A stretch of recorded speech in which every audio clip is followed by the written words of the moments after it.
बिस्मिल्लाहिर्रहमानिर्रहीम। दोस्तों, मैं हूं अब्दुल गनी, मैं हूं एक बायोलॉजी कोच। हम यहाँ पर बायोलॉजी से रिलेटेड मुख्तलिफ जो है लेक्चर लोड करते हैं ताकि हम पाकिस्तानी कम्युनिटी को पढ़ा सकें। आज जो लेक्चर हम लेके आए हैं वो है जी सिग्निफिकेंस ऑफ मियोसिस। मियोसिस के क्या क्या फायदे होते हैं। पहला फायदा, maintenance of chromosome number in next generation. Her generation के अंदर क्रोमोसोम की तादाद का मुस्तकिल रहना। एक जनरेशन है, उसके अंदर सेल के अंदर क्रोमोसोम की जितनी तादाद होगी, नेक्स्ट जनरेशन के अंदर भी क्रोमोसोम की तादाद हर सेल में सेम रहेगी। उससे अगली जनरेशन में भी क्रोमोसोम नंबर की तादाद जो है, क्रोमोसोम जो नंबर है वो नेक्स्ट जनरेशन में भी सेम रहेंगे। ऐसे जनरेशन आफ्टर जनरेशन जो क्रोमोसोम नंबर है वो कांस्टेंट रहते हैं, वो वेरी नहीं करते।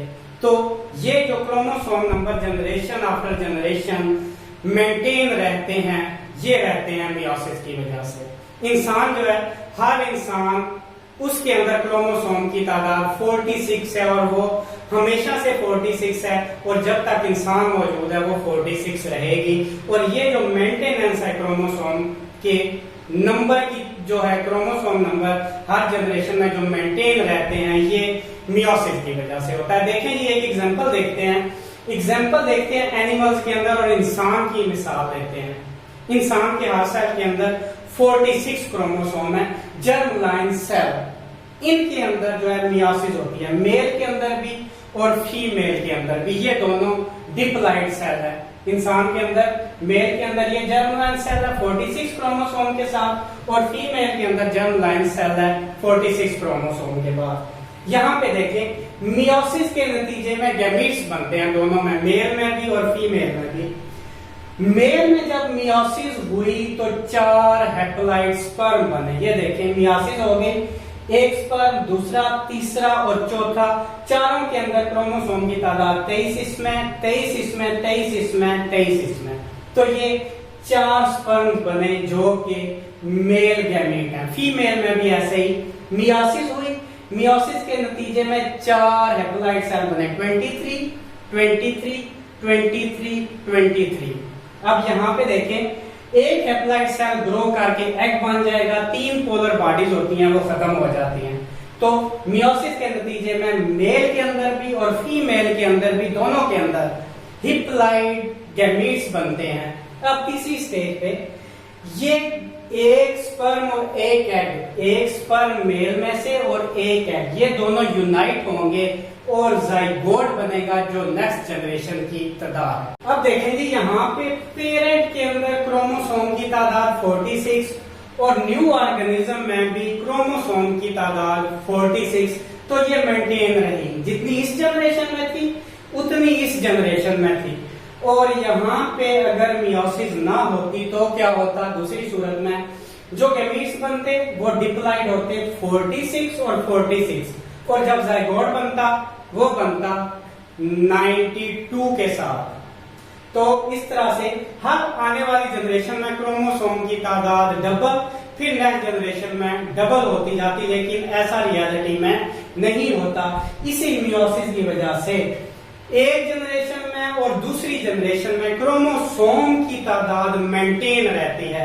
ये था जी क्रोमोसोम की तादाद का एक जनरेशन से दूसरी जनरेशन में मेंटेन रहना। ये हमने पढ़ा एनिमल्स के अंदर। अब प्लांट्स में भी जो जनरेशन है वहां पे क्रोमोसोम की तादाद एक जैसी रहती है। देखते हैं आप प्लांट में क्या होता है। अब देखें जी, प्लांट्स के अंदर जो है कैसे क्रोमोसोम नंबर मियोसिस की वजह से मेंटेन रहते हैं। प्लांट्स के अंदर अल्टरनेशन ऑफ जनरेशन होती है। अल्टरनेशन ऑफ जनरेशन क्या होती है, गौर से सुनिएगा। यहाँ पे एक जनरेशन स्पोरोफाइट होती है और दूसरी गैमेटोफाइट होती है। इसको कहते हैं अल्टरनेशन ऑफ जनरेशन। एक जनरेशन है स्पोरोफाइट, दूसरी जनरेशन है गैमेटोफाइट। ये दोनों जनरेशन एक दूसरे के साथ तब्दील होती रहती हैं। स्पोरोफाइट जनरेशन है, उसके बाद जो नई जनरेशन पैदा होगी वो गैमेटोफाइट होगी। This is known as alternation of generation. तमाम हायर प्लांट्स में अल्टरनेशन ऑफ जनरेशन होती है। इनके अंदर एक जनरेशन स्पोरोफाइट होगी और दूसरी गैमेटोफाइट होगी। आप देखिएगा डायग्राम को, स्पोरोफाइट जनरेशन डिप्लॉइड होती है, 2n नंबर ऑफ क्रोमोसोम है इसके अंदर। अंदर मियोसिस होती है और मियोसिस के नतीजे में आपको पता है कि क्रोमोसोम की तादाद हैप्लॉइड रह जाएगी, स्पोर्स बनते हैं मियोसिस के नतीजे में और स्पोर्स हैप्लॉइड है। स्पोरोफाइट के अंदर मियोसिस हुई और हैप्लॉइड स्पोर्स बने। ये हैप्लॉइड स्पोर्स ग्रो करते हैं, जर्मिनेट करते हैं, उगते हैं, तो नेक्स्ट जनरेशन बनती है गैमीटोफाइट, और गैमीटोफाइट जनरेशन हैप्लॉइड जनरेशन है। अब गैमीटोफाइट जनरेशन के अंदर माइटोसिस के नतीजे में गैमीट बनेंगे जो कि हैप्लॉइड होंगे। ये देखें एन लिखा हुआ है। अब दो गैमीट्स आपस में ज्वाइन करते हैं, हैप्लॉइड गैमीट होंगे, दो आपस में ज्वाइन करेंगे तो डिप्लॉइड स्पोरोफाइट जनरेशन बनेगी। तो हर स्पोरोफाइट डिप्लॉइड हुई और हर गैमीटोफाइट हैप्लॉइड हुई इसी मियोसिस की वजह से।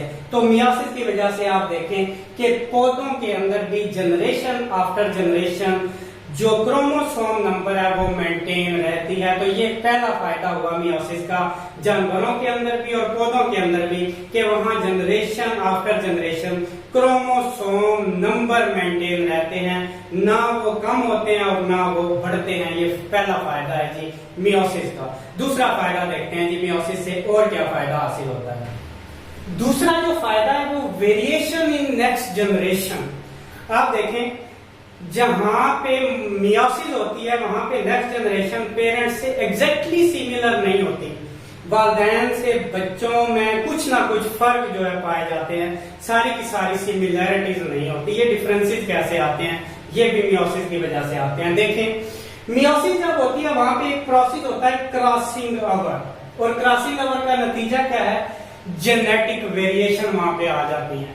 क्रॉसिंग ओवर के नतीजे में जेनेटिक वेरिएशन आती हैं और जेनेटिक वेरिएशन से ऑर्गेनिज्म के अंदर कुछ तब्दीलियां होती हैं। मियोसिस जहां भी होगी वह नए ऑर्गेनिज्म में कुछ तब्दीलियां होगी, वो पेरेंट से बिल्कुल रिजेंबल नहीं करेगा।